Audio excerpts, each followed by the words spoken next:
भारत के इतिहास में कई योद्धा हुए, कई सम्राट हुए, लेकिन कुछ नाम ऐसे हैं जो सिर्फ राजा नहीं बल्कि जिंदा किंवदंती बन गए। ऐसा ही एक नाम था पृथ्वीराज चौहान। दिल्ली और अजमेर का वो महान सम्राट जिसकी तलवार से दुश्मन कांपते थे, जिसके न्याय से प्रजा निर्भय थी और जिसकी प्रेम कहानी आज भी दिलों को झकझोर देती है। पृथ्वीराज चौहान जिसने मोहम्मद गौरी को हराकर तराइन के मैदान में उसकी अहंकार मिट्टी में मिला दी, लेकिन अपनी महानता में उसे छोड़ भी दिया। और वही दया एक दिन उसकी सबसे बड़ी कमजोरी बन गई। यह कहानी है पृथ्वीराज की वीरता की, उसके अपराजेय साहस की और एक ऐसे नायक की जिसकी हार ने भारत के इतिहास की धारा बदल दी। क्योंकि पृथ्वीराज केवल योद्धा नहीं था, वो हिंदुस्तान के अंतिम महान हिंदू सम्राटों में से एक थे, जिसके बाद भारत सदियों तक गुलामी के अंधेरों में डूब गया। आइए चले उस दौर में जहां युद्ध सिर्फ तलवार से नहीं, विश्वासघात से भी लड़े जाते थे और जहां एक शब्द भेदी बाण इतिहास की सबसे बड़ी दास्तां लिख गया। साल 1166 ईस्वी अजमेर के किले में जन्मा वो बच्चा जिसका नाम रखा गया पृथ्वीराज चौहान, जो चौहान वंश के महान राजा सोमेश्वर और रानी कपूरवा देवी के पुत्र थे। पृथ्वीराज बचपन से ही असाधारण थे। कहते हैं 4 साल की उम्र में ही वो घोड़े पर बैठना सीख गए और 10 साल तक आते आते शब्द भेदी बाण चलाने में माहिर हो गए थे, यानी बिना देखे सिर्फ आवाज सुनकर लक्ष्य भेदना।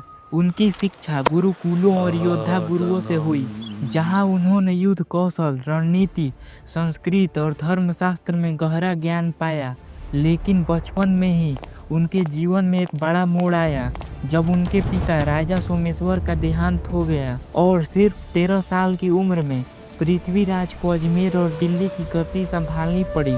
इतनी कम उम्र में राज्य का संचालन करना आसान नहीं था, क्योंकि पड़ोसी राज्यों ने सोचा कि अब चौहान साम्राज्य कमजोर हो गया है। लेकिन पृथ्वीराज ने अपने पहले ही युद्ध में अपने चाचा के विद्रोह को कुचलकर ये साबित कर दिया कि वो उम्र से नहीं हिम्मत से राजा है। कहते हैं उस युद्ध में उन्होंने अकेले घुड़सवारी करते हुए दुश्मनों के बीच घुसकर विद्रोही सेनापतियों को परास्त कर दिया। यहीं से शुरू हुई पृथ्वीराज चौहान की अपराजय गाथा, जो धीरे धीरे पूरे उत्तर भारत में गूंजने लगी। पृथ्वीराज चौहान की अद्भुत वीरता के किस्से तेजी से फैलने लगे। अजमेर से लेकर दिल्ली तक हर जगह लोग कहने लगे, अब इस राजकुमार का कोई सानी नहीं। चौहान वंश की शक्ति दिल्ली के तोमर वंश से जुड़ी हुई थी और पृथ्वीराज के पूर्वजों ने दिल्ली पर भी अधिकार कर लिया था। सोमेश्वर की मृत्यु के बाद कुलगुरु और सामंतों ने दिल्ली और अजमेर दोनों सिंहासनों के लिए पृथ्वीराज चौहान को उत्तराधिकारी घोषित किया। दिल्ली का लालकोट दुर्ग उस समय हिंदुस्तान के सबसे मजबूत किलों में से एक था। पृथ्वीराज के राज्याभिषेक के दिन पूरा लालकोट महल तुरही, शंख और नगाड़ों से गूंज उठा। हजारों योद्धा, ब्राह्मण और प्रजा उस ऐतिहासिक क्षण के साक्षी बने जब सिर्फ 13 साल के वीर पृथ्वीराज ने महाराज के तौर पर दिल्ली और अजमेर दोनों की गद्दी संभाली। राज्याभिषेक के तुरंत बाद पृथ्वीराज ने अपने प्रशासन में सुधार किया। उसने सीमा पर सेना की तैनाती बढ़ाई, व्यापार मार्गों को सुरक्षित किया और आसपास के छोटे राज्यों को अपने अधीन कर लिया, जिससे चौहान साम्राज्य पहले से कहीं ज्यादा शक्तिशाली हो गया। दिल्ली और अजमेर की एकजुटता ने पृथ्वीराज को उत्तर भारत का सबसे ताकतवर शासक बना दिया। यहीं से शुरू हुई उसकी वो महान गाथा जिसने उसे हिंदुस्तान का अंतिम महान हिंदू सम्राट बना दिया। इतिहास के पन्नों में कभी कभी प्रेम और वीरता की ऐसी दास्तानें लिखी जाती हैं जो सदियों तक अमर रहती हैं। पृथ्वीराज चौहान और संयोगिता की प्रेम कहानी ऐसी ही एक गाथा थी जहां प्यार ने राजनीति और युद्ध दोनों को चुनौती दी। कन्नौज के राजा जयचंद पृथ्वीराज के चचेरे भाई थे, लेकिन दोनों के बीच गहरी दुश्मनी थी। जब संयोगिता जयचंद की रूपवती और विदुषी पुत्री युवा हुई, उसके स्वयंवर की घोषणा कर दी गई। राजा जयचंद ने पृथ्वीराज को अपने सबसे बड़े दुश्मन के तौर पर स्वयंवर से बाहर कर दिया।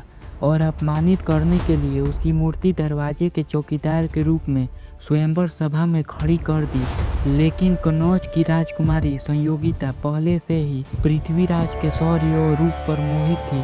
स्वयंवर के दिन हजारों राजा महाराजा सभा में बैठे रहे, लेकिन संयोगिता ने वरमाला लेकर पृथ्वीराज की मूर्ति के गले में डाल दी। यह इशारा था, उसने दिल से पृथ्वीराज को पति मान लिया है। इसी दौरान पृथ्वीराज गुप्त रूप से अपनी सेना के साथ स्वयंवर स्थल तक पहुंच चुका था।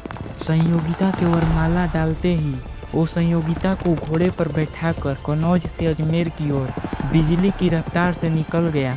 जयचंद की सेना ने पीछा किया, लेकिन पृथ्वीराज के घुड़सवारों ने पहले ही उन्हें रोक लिया और संयोगिता को अपने साथ ले जाकर अजमेर के महल में धूमधाम से विवाह किया। इस प्रेम कहानी ने भारत के इतिहास में स्वयंवर अपहरण को अमर कर दिया, जहां एक योद्धा ने प्रेम के लिए पूरी दुनिया से लड़ाई मोल ली। संयोगिता से विवाह के बाद पृथ्वीराज चौहान की ताकत और उसके दुश्मनों का भय दोनों ही कई गुना बढ़ गए। उसके साम्राज्य में दिल्ली, अजमेर, हांसी, बयाना, कन्नौज के हिस्से और राजस्थान के बड़े इलाके शामिल थे। लेकिन इस बढ़ती ताकत से उसके पड़ोसी राजा भड़क उठे। कई छोटे छोटे राजाओं ने संग बनाकर पृथ्वीराज पर हमला करने की कोशिश की, पर हर बार पृथ्वीराज की सेना उनकी साजिशों को कुचल देती। पृथ्वीराज ने अपने शासन में सीमा पर दुर्गों को और मजबूत किया, सड़कों का निर्माण करवाया ताकि सेना तेजी से एक जगह से दूसरी जगह पहुंच सके, और व्यापार के लिए सुरक्षित मार्ग तैयार किया। उसके सबसे बड़े दुश्मनों में कन्नौज के राजा जयचंद था, जो स्वयंवर के अपमान के बाद अपने दिल में बदले की आग लिए बैठा था। जयचंद ने कई बार पृथ्वीराज के शत्रुओं को भड़काया, लेकिन पृथ्वीराज ने न सिर्फ उसे जवाब दिया, बल्कि अपनी कूटनीति और युद्ध नीति से उसकी साजिशों को नाकाम कर दिया। पृथ्वीराज का नाम पूरे उत्तर भारत में उसके साहस और न्याय के लिए फैल गया। कहते हैं उसके दरबार में न्याय के लिए आने वाला हर आदमी संतुष्ट होकर लौटता था। पृथ्वीराज ने साबित किया कि एक सच्चा सम्राट सिर्फ युद्ध में नहीं बल्कि अपने लोगों की भलाई से भी महान बनता है। इसी दौर में पृथ्वीराज ने मोहम्मद गौरी के भारत में बढ़ते कदमों पर नजर रखनी शुरू कर दी, क्योंकि उसे अंदेशा था कि जल्द ही एक बड़ा टकराव होने वाला है। साल 1191 मोहम्मद गौरी ने भारत पर नजरें गड़ा ली थी। उसने पंजाब के रास्ते भारत में घुसपैठ की और तराइन के मैदान में पृथ्वीराज चौहान के साम्राज्य को चुनौती दी। गौरी के पास मध्य एशिया के घुड़सवारों की तेज फौज थी और उसे लगा कि हिंदुस्तानी राजाओं को आसानी से रौंद देगा। लेकिन तराइन के मैदान में पृथ्वीराज ने 1 लाख से भी ज़्यादा सैनिकों के साथ ऐसी फौलादी दीवार बनाई कि गौरी की सेना के हौसले पस्त हो गए। 3 दिन तक चले इस भीषण युद्ध में राजपूतों के हाथियों और घुड़सवारों ने गौरी की सेना को कुचल दिया। गौरी खुद युद्ध भूमि में गंभीर रूप से घायल हुआ और कहा जाता है वो अपने घोड़े पर बेसुध पड़ा रहा। राजपूत सैनिक उसे मार सकते थे, लेकिन पृथ्वीराज के आदेश पर उसे जिंदा पकड़ लिया गया। जब घायल गौरी को पृथ्वीराज के सामने लाया गया तो सबको उम्मीद थी कि वो उसकी गर्दन काट देगा, लेकिन पृथ्वीराज ने एक सच्चे हिंदू राजा की तरह दया दिखाई और कहा, जाओ, मैं तुम्हें जीवन दान देता हूँ, फिर कभी भारत की ओर आंख उठाकर देखने की हिम्मत मत करना। गौरी को शर्मिंदगी और अपमान के साथ अपने मुल्क वापस लौटना पड़ा। पृथ्वीराज की इस जीत ने उसे हिंदुस्तान का सबसे महान योद्धा बना दिया, लेकिन इतिहास ने बाद में दिखाया कि यही दया उसकी सबसे बड़ी भूल बन गई।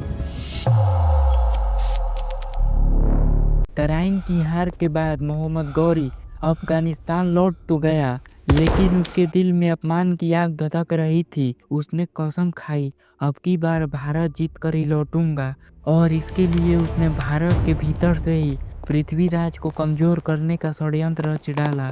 गौरी ने कन्नौज के राजा जयचंद से संपर्क किया, पृथ्वीराज का सबसे बड़ा दुश्मन, जो स्वयंवर के अपमान के बाद पहले ही जल भून रहा था। जयचंद ने गौरी से हाथ मिला लिया और दिल्ली अजमेर के खिलाफ गुप्त रूप से विद्रोहियों को उकसाना शुरू कर दिया। दिल्ली की रणनीति में जयचंद के गुप्त दूत अफवाहें फैलाने लगे। पृथ्वीराज के मंत्री, कुछ सामंत और व्यापारिक गुट गौरी के एजेंटों से लालच और डर में आ गए। पृथ्वीराज को खबर मिली कि उसके ही महल में उसके खिलाफ चालें चली जा रही हैं। इधर गौरी ने भारत की सीमाओं के पास अपनी सेना को दोबारा तैयार करना शुरू कर दिया। उसने पहले से कहीं बड़ा और घातक युद्ध दल तैयार किया, जिसमें तुर्क, पठान और मध्य एशिया के कुशल घुड़सवार शामिल थे। पृथ्वीराज के दरबार में राजनीतिक तनाव बढ़ता जा रहा था, क्योंकि कई राजपूत सरदार अपने स्वार्थ और निजी महत्वाकांक्षाओं के कारण गौरी के हमले को हल्के में ले रहे थे। कहा जाता है पृथ्वीराज के अपने ही लोग आपस में एकजुट नहीं थे और यही फूट भारत के सबसे बड़े योद्धा के लिए सबसे खतरनाक दुश्मन बन गई। साल 1192 तराइन का वही मैदान, मगर इस बार हालात बिल्कुल अलग थे। मोहम्मद गौरी ने पिछली हार से सबक लेकर अपनी सेना को और भी घातक बनाया था। उसने घुड़सवारों को तेज गति से हमला करने की ट्रेनिंग दी, रात के समय घात लगाने की रणनीति बनाई और अपने सेनापतियों को भारत के युद्ध शैली का गहराई से अध्ययन करवाया। दूसरी ओर पृथ्वीराज के दरबार में फूट पहले से भी ज्यादा बढ़ चुकी थी। जयचंद की चालों और कुछ सामंतों के विश्वासघात ने पृथ्वीराज की सेना को भीतर से कमजोर कर दिया। कई राजपूत सरदारों ने मुकदमे, धन संपत्ति और गति के लालच में गौरी से गुप्त संधि कर ली। तराइन के मैदान में गौरी की सेना ने पृथ्वीराज की सेना को कुशल रणनीति और विश्वासघात के दम पर चारों तरफ से घेर लिया। गौरी ने रात में हमला किया। राजपूतों के लिए यह अनजान शैली थी। उन्होंने कभी रात में युद्ध नहीं लड़ा था। पृथ्वीराज के सेनापति समझ नहीं पाए कि दुश्मन कहां से वार कर रहा है। कहते हैं जब तक सूरज निकला, राजपूत सेना का बड़ा हिस्सा या तो मारा जा चुका था या भाग चुका था। पृथ्वीराज ने मैदान छोड़ने के बजाय मुट्ठी भर सच्चे वीरों के साथ अंत तक लोहा लिया, लेकिन आखिरकार गौरी की विशाल सेना और अपनों के विश्वासघात ने भारत के शेर को बंदी बना लिया। तराइन का दूसरा युद्ध पृथ्वीराज की हार नहीं, बल्कि उस एकता की हार थी जो राजपूतों में कभी बन ही नहीं पाई। यह हार भारत के इतिहास में सदियों की गुलामी का दरवाजा खोल गई थी। तराइन के दूसरे युद्ध में पृथ्वीराज चौहान हार चुके थे, लेकिन उनका शौर्य अभी भी जिंदा था। मोहम्मद गौरी जानता था जब तक पृथ्वीराज जीवित है, भारत में उसकी हुकूमत कभी स्थिर नहीं होगी। इसलिए उसने पृथ्वीराज को बंदी बनाकर अफगानिस्तान के गजनी ले जाने का आदेश दिया।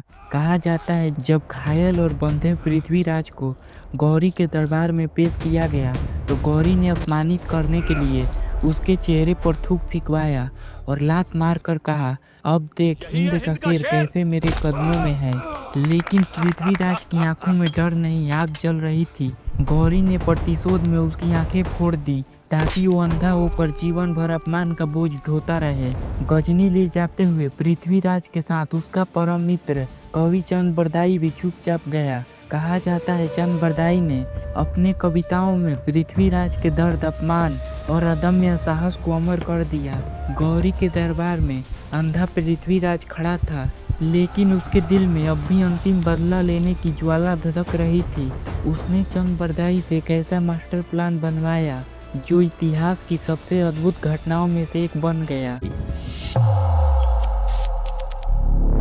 अंधा पृथ्वीराज गजनी के दरबार में अपमानित और घायल था, लेकिन उसके साथ था उसका परम मित्र कवि चंद बरदाई, जिसने अपनी कविताओं और बुद्धिमानी से पृथ्वीराज को आखिरी मौका दिलाया। गौरी ने अपनी जीत का प्रदर्शन करने के लिए दरबार में घोषणा की। कहा जाता है पृथ्वीराज शब्द भेदी बाण चला सकता है, क्या अब भी वो कर सकता है।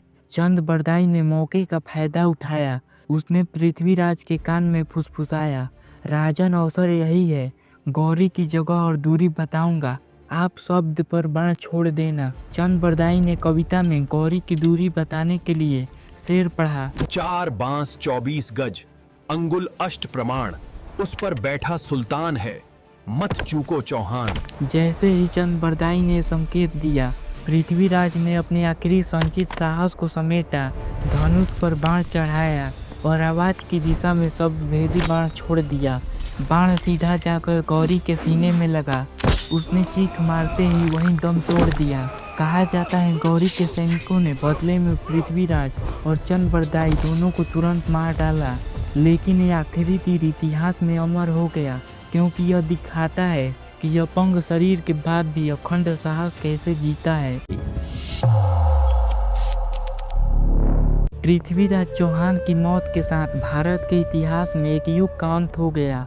कहा जाता है उनकी हार के बाद दिल्ली और उत्तर भारत में मुस्लिम सुल्तानों का प्रभुत्व शुरू हुआ, जिसने आने वाली सदियों तक भारत को संघर्ष और गुलामी के दौर में धकेल दिया। लेकिन पृथ्वीराज की वीरता और उनके आखिरी तीर की गाथा इतनी ताकतवर थी कि वो लोगों के दिलों में आज़ादी, स्वाभिमान और धर्म के लिए लड़ने की प्रेरणा बन गई।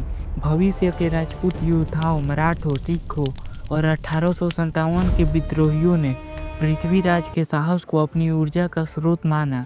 कवि चंद्रबरदाई की पृथ्वीराज रासो ने उनकी कहानियों को देश देशांतर तक पहुंचाया, जिससे पृथ्वीराज का नाम अमर हो गया। आज भी उनके किस्से लोकगीतों, कविताओं और थिएटर में सुनाए जाते हैं, क्योंकि पृथ्वीराज चौहान सिर्फ एक राजा नहीं बल्कि उस चेतना का नाम है जो कहती है असली राजा वही है जो अपनी आखिरी सांस तक अपनी मातृभूमि और स्वाभिमान के लिए लड़े। उनकी वीरता ने भारत के इतिहास में संदेश छोड़ दिया कि चाहे हालात कितने भी बुरे क्यों न हो, सच्चा योद्धा कभी हार नहीं मानता। इतिहास की इस महान गाथा को आखिरी तक सुनने के लिए धन्यवाद दोस्तों। अगर आपके दिल में भी पृथ्वीराज चौहान जैसे वीरों के लिए सम्मान और गर्व है तो इस वीडियो को लाइक और शेयर जरूर करना। और हाँ, ऐसी ही दमदार, सच्ची और रोमांचक इतिहास की कहानियाँ पाने के लिए स्मार्ट स्टोरीज चैनल को सब्सक्राइब करो, बेल आइकन दबाओ ताकि अगली बार भारत के वीरों की कहानियाँ सीधे आपके पास पहुँचे। कमेंट करके बताओ कि पृथ्वीराज चौहान की कौन सी बात आपको सबसे ज़्यादा प्रेरित करती है। और मिलते हैं अगले वीडियो में एक और अद्भुत वीरगाथा के साथ। जय हिंद, जय भारत।